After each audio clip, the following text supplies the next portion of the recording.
ભાવનગરમાં કમોસમી વરસાદના પગલે શેત્રુંજી ડેમ ઓવરફ્લો થયો છે। ભાવનગરની જીવાદોરી સમાન આ ડેમ ઓવરફ્લો થયો હોવાના સમાચાર।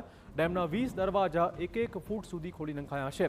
હાલ ડેમમાં 1800 ક્યુસેક પાણીની આવક થઈ રહી છે। દરવાજા ખોલીને 1800 ક્યુસેક પાણી નદીમાં છોડવામાં આવી રહ્યું છે।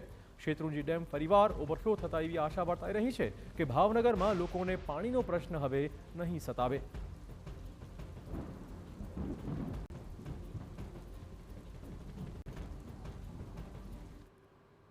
ભાવનગરના સિહોરમાં માવઠાના કારણે ભયંકર તારાજીના દ્રશ્યો સામે આવ્યા છે।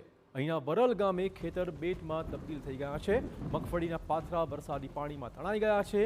ઘઉં, ડુંગળી, કપાસના પાકને મોટા પાયે નુકસાન પહોંચ્યું છે। ખેડૂતોએ રોકાણ કરેલા રૂપિયા પરત ન મળે તે પ્રકારની સ્થિતિ હાલમાં આ ગામડાઓમાં જોવા મળી રહી છે। આ દ્રશ્યો વરલ ગામના છે કે જ્યાં ખેતર બેટમાં ફેરવાઈ ગયા છે। મગફળીના પાથરા પાણીમાં તણાયા છે। આ ઉપરાંત ઘઉં, ડુંગળી, કપાસના પાકને પણ મોટા પાયે આ માવઠું નુકસાન પહોંચાડી રહ્યું છે।